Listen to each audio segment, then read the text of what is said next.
Well, it is actually a beautiful day today, and it is time to do some work. And this thing's been sitting too long, and it needs a tune-up so I can start driving it. So that's what we're going to be doing today. Let's get started. Gonna do the spark plugs, wires, cap, rotor, oil change, clean that thing. The thing's a little dirty. Air filter. Let's see, what else does it need? Do the points, timing, and see how it runs. All right, let's get started. All right, so I'm gonna start by pulling this thing off. I want to get it cleaned up. All right, in the shop, and yeah, so it's like gunky in there.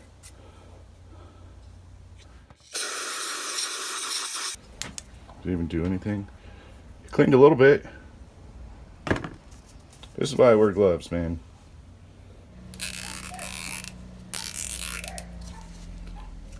Alright, got the end blocked off. Alright, I don't think these are going to be all that bad. This truck was highly maintained, but these plugs haven't been changed since at least 1996, the last time the truck was driven. Spark plug number 1. Looks kind of dry. Doesn't look bad though. I always like to, every time I pull a spark plug off, I like to gap it or see what the gap is at. This one's like actually right on. It's a little, it's like 1/100th off, which ain't bad at all. First spark plug. Oh, it's way big. And you just take a little dab, not much, of anti-seize. That's all it needs. Just keeps it from locking up in there. Go in by hand, fairly easy. This one's going in really smooth. Let's hope the others are that way. You get tight, and you crush it, crush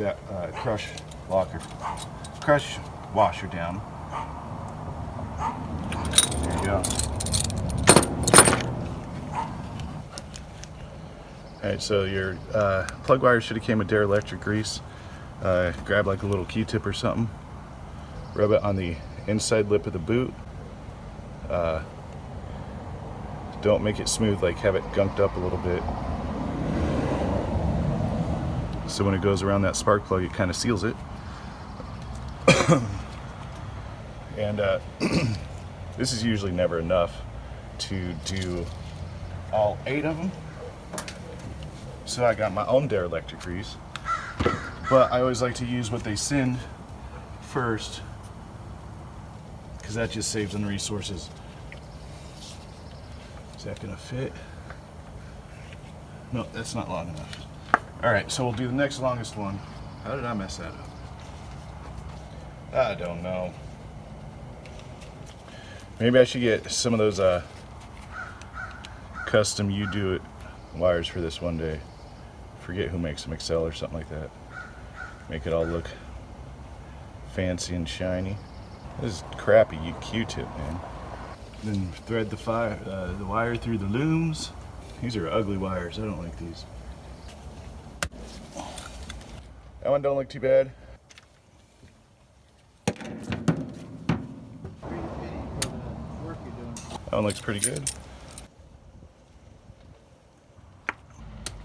All of them look great so far.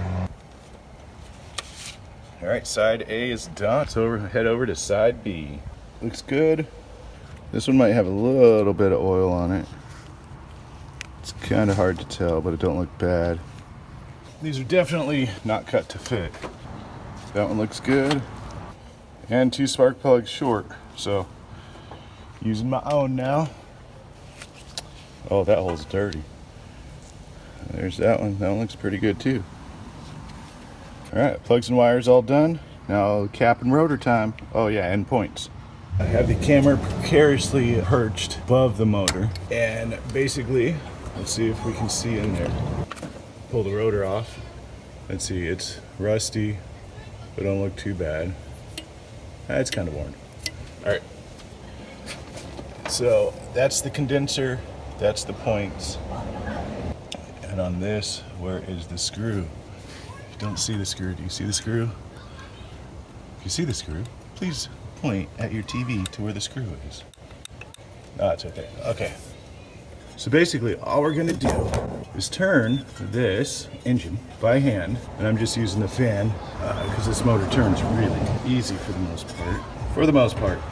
Until basically there's a cam right there, and the cam pushes on the points, which are right here, right? And so what we're looking for is for it to just, well, I'll put the new one on. So off with the old. Don't lose the screw, which I think I just fucking lost the screw. Okay. That's not good. It's down in the bottom now. Am I missing a screw? Am I not seeing something here? What am I missing? There it is. Loosen this screw right here. Don't lose the screw. Try to fish the other screw out. Oh, where'd you go, you bugger? Where you at? Crap. Well, where the heck did you go? Uh-oh. That's a problem. Alright, so then there's this wire right here we need to take off. Stick that right there for now. Got the right size first try. And let's go fishing some more. All right, time to review the tape. All right, so with further the review of the tape, I didn't find, you couldn't see where it dropped. I'm pretty sure it went in this hole. Oh, there it is. I got it. Look at that. Okay, so basically, I know this isn't the best angle, but that pin goes in that hole right there. Then that screws on right there, and it holds the points in. And as this turns around, this cam right here will push the points out and back in, and out and back in, out, back in, as it spins. So when we go to put it back on, we're going to put it on, bolt it in, and then we're going to spin the cam by turning the fan until this just touches. And as it just touches, that's the point of contact, right? So we're going to get it to that point when it's just touching the most, and then we're going to adjust it by loosening the screw that goes right here, just enough to be able to move it back and forth. And we're going to adjust it to 0.017 of a gap, which reminds me to go get my feeler gauges. All right, we're gonna do the annoyingly dropped screw first. Having a magnetized screwdriver is nice for a little thing like this.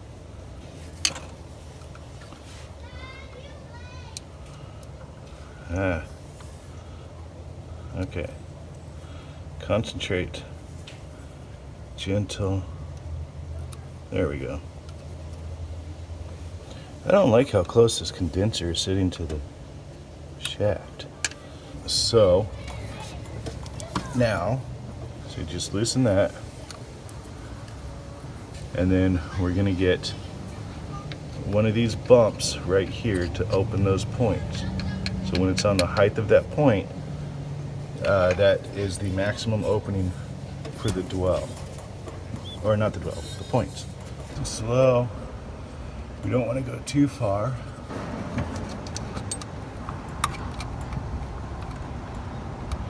Let me get this clamped down.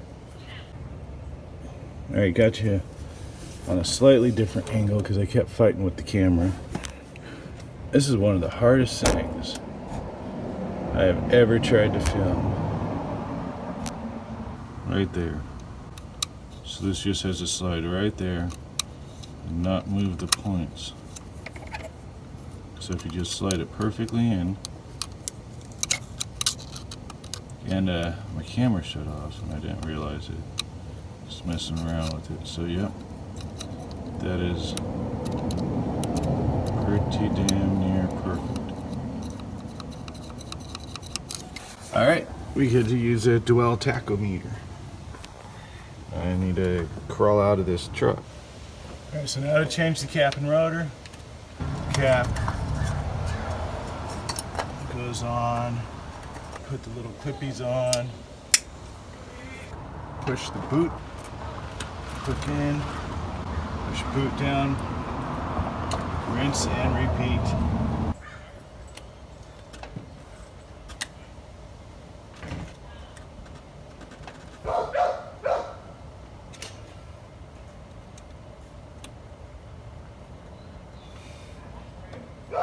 Alright, then finally, the coil wire.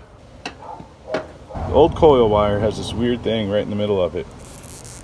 And I was wondering if it's like a fuse or something, but it's just got a screw on both sides. So both sides screw out and just screws right into the coil or into the wire. So if you know what this is, put it down in the comments. I'd love to know. And should I be keeping it? Should I be putting it back on there? Or what? What is it? Let's see if she fires. I guess we should pull that off, huh? Okay.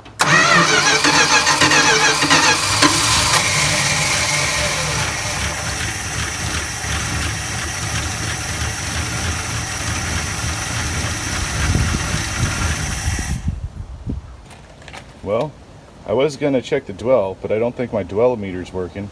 It works for volts. It's not picking up RPMs either. I'll have to look into this. It seems to be running pretty good. And here we are underneath, and there is the oil plug. I've been wanting to do this since I got it. I should have changed the oil before I drove it home. Bad mistake. Bad mistake. Don't do that. Don't be like me. This is, in case you're wondering, this is the exhaust. Comes off the exhaust manifold and wraps around the front of the oil pan, connects with the passenger side and goes to the back. Interesting. That's going to get changed. But, oh, dang, that thing just came right loose. Alright, let's see how crappy this stuff is. Well, it's black. No chunks, which is good.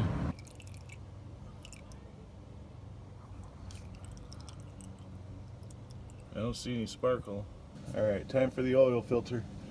Let's see how easy it is on this thing. Look at that. Almost. Oh, it's right there. Come on. Alright, by the oil filter now. Got the ring. Ah, okay. And take two. Let's see if it comes off. Come on. Nope. Oh, it's on there kind of tight. Alright. Alright, well, new filter's in. Seems to be tightened down all the way. Yeah, seems alright. And one of the weirdest things I've ever seen, I had to use the screwdriver method to get this thing off. If you don't know what that is, you punch a screwdriver, big long screwdriver, through it and use that as a handle. And I had to do it multiple times. But there are not one, but two gaskets on this thing. That's why it was so stuck on there. And why in the world do they have two gaskets? Alright, just a couple things left. I do want to change the fuel filter. And I am going to put on one of these clear filters. I like to run these for a little bit when I get the new vehicles, because it just, well, you can see the gas, and I haven't done the gas tank yet, but after I do the gas tank and clean the lines out, I'll be able to see the quality of the gas going into the carburetor. You shouldn't run a plastic one for a long time, because you know they melt and stuff, and you don't want to catch on fire. Anyway, two carb. I blew a whole bunch of air through this thing and then let it sit inside of a really hot car all day. So there you go. Every drop of paint came off of that. Let's see what else. Oh, let's put some oil in it. All right, so I've got a heavy duty diesel oil, the cheapest stuff I could find. And the reason I do that is because diesel oil's got a couple extra nutrients in it.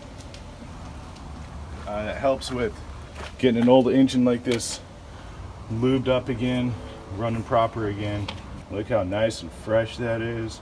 Oh, that is pretty. So golden. Whoops, that's gonna stink. You know, I try really hard not to spill or drip anything on the ground. Sometimes it just happens. One day I'll have a garage shop, whatever, and I'll be able to clean all this stuff up.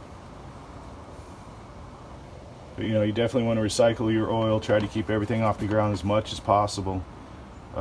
Sometimes it's just unavoidable.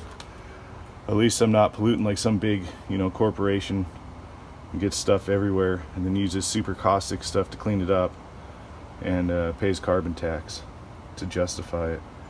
You know, I actually don't know how many quarts of oil that, oh, it's almost full. Also, the dipstick's missing the grommet. All right, so I actually shrunk wrap some electrical shrink wrap on it. That should seal it up nice. And then put grommet on my list of small things. Oh yeah, one more thing. That's not the right size. Double filter it. They do this to me every time. Every time, don't know why. Alright, so that one will go back. And I guess I'll get the right one next time. Fill up the gas. I'm gonna start her, see how she runs, take her on a little drive. Well, I guess I should pick up the tools first. Anybody want to come over help me with that? Got stuff just all over the place.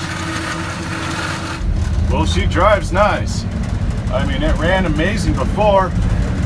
I think it runs just slightly smoother now. So, the only thing I didn't get to do is the timing and the dwell, but I think I'll make a whole video on how to set dwell and timing for another day. And oh yeah, only one brake works. And I want to thank you guys for watching, follow along with me on this stuff. And it's always great fun making these videos. I've got another one coming up where I'm going to buff the whole truck, not just that little corner.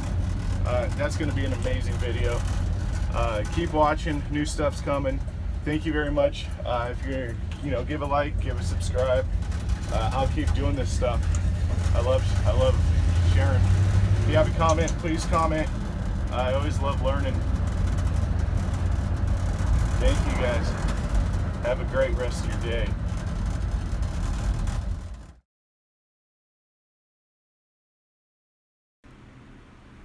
Are we done now? Can you even acknowledge I'm talking to you? Fuzz? Okay, fine.